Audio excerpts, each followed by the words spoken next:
So the next excerpt I'm going to play for you is the Morso Symphonique 1112 excerpt. This one is a very challenging excerpt and is a standard of the trombone literature. The big section about this piece, the big thing about this piece is that there's a big A section and a big B section. The big A section is in E flat minor, starting in measure 1 with the andante sostenuto. The faster section is the B section, and that's in E flat major. So they are actually both in E flat. The first part is in minor, the second part is in major. So to warm up with this, you would probably want to practice these as two different chunks. Work on the A section and work on the B section in separate practice sessions. Once you feel more comfortable with playing a complete A or a complete B, then you can start transitioning between the two and play them both back to back. You should eventually be able to play this excerpt through all the way a couple of times. That way you are ready for your audition. By the time you're audition, you need to be able to get through this entire piece a couple of times. So make sure that you are rehearsing each of these individual parts separately because there's a lot of material in each of these sections. So first, let's talk about the A section in E flat minor. So this section is quite a bit above the staff, and you're going to want to watch out for G flat. Now you can play G flat in two different positions. You can play it in fifth position, or in what's called sharp third. Either of these positions is fine, whichever it is that you're used to. What I recommend in order to continue to work your way up is playing up by half steps on your slide and use alternate slide positions to improve your higher range. So one of the things you can do is play your D in first position, then play D in fourth, then gliss up to F, then play your F in sixth position, then learn G flat in fifth. That is a good way to learn these notes that are a little bit higher by half steps. Do them slowly and do them every day so that way eventually you'll be able to play these notes. Then eventually you'll want to be able to tongue these notes by themselves. So you'll then do a chromatic exercise where you just tongue them by themselves. And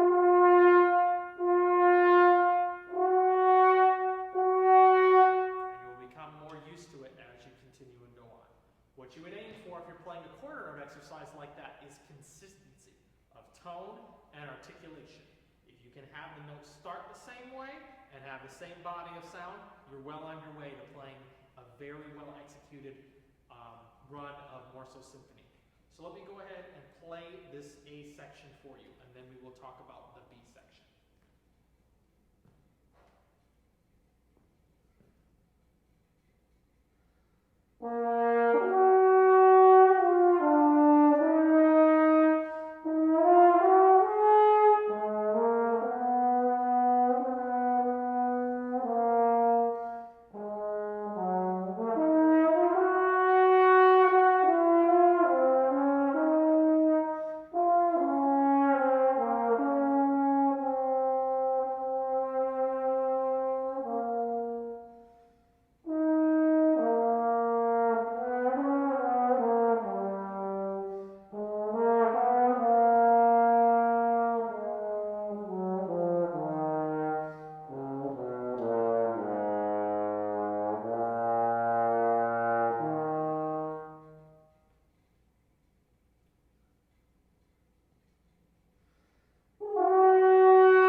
vibrato there for expression. That's the biggest part about this A section. It's the very expressive, legato, long, and try to aim to play as in tune in E flat minor as possible. So get out your tuner and check to make sure you're playing in the same positions every single time accurately that you play those certain notes, such as G flat above the staff and your D naturals whenever they happen, those accidentals. Make sure your first position is not super out of tune. Let's talk about the faster section. Most students play this next section way too fast. The quarter note is 104, so it's not ba-da-da-da-da-da-da, ba-da-ba-da-da. It's not that fast. It's pretty medium tempo. Ba-da-da-da-da-da-da, ba-da-ba-da-da, ba-da-dee-dee-da. So you don't need to go super fast. It's also quite technical, so you don't necessarily want to get the cart running away from you, and you can't necessarily catch it because it keeps getting faster and faster and faster. So make sure you play this at a little bit of a lighter tempo. This is also quite high. Like I said, practice by going up half steps using those alternate slide positions until you reach up to B, high B flat. So you, once again, that F in first position that we talked about, moving to sixth, the same thing applies here. And if you're able to play that F in sixth, if you bliss to first, you will hit the high B flat.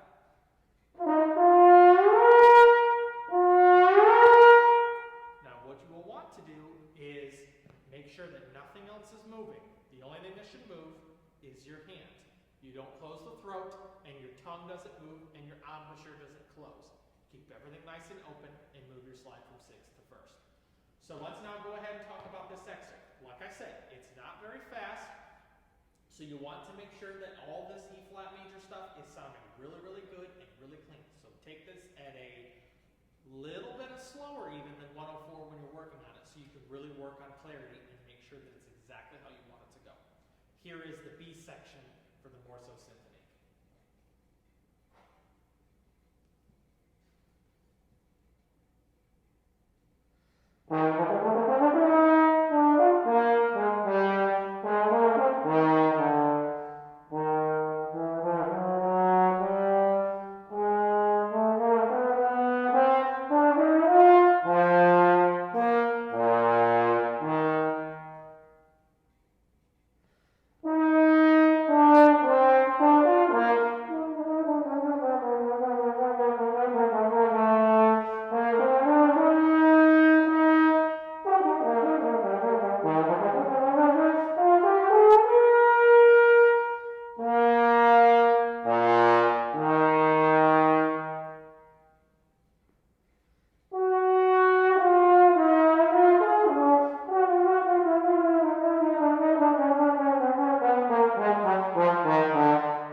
You're playing everything with a good airstream, and you're not playing this too fast, so you can get every single one of those notes to speak and play in tune.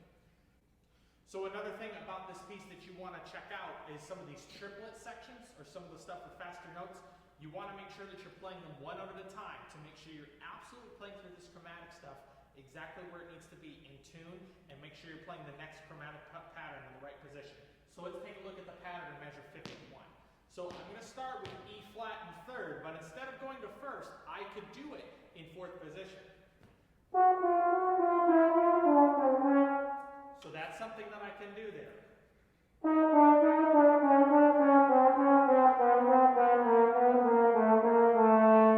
To make sure that I'm playing everything exactly where it needs to go. Let's take a look at the 16th note section, measure 56. If you notice when I play it, you will hear this in a lot of recordings. Some musicians will take this real section just right at tempo. Da, da, da, da, da, da, da, da, da, da. If you notice, I took a little bit of time. Ba, ba, ba, ba, ba, ba, ba, ba, ba, ba, ba. I took a little bit of time, which you're more than willing to do. You can take some chances with this piece in some of the sections where you have a point that wraps up and it will sound like it comes to a conclusive end. These are called cadences or phrase endings. This is one of those examples. So you can take a little bit of time at the end of this.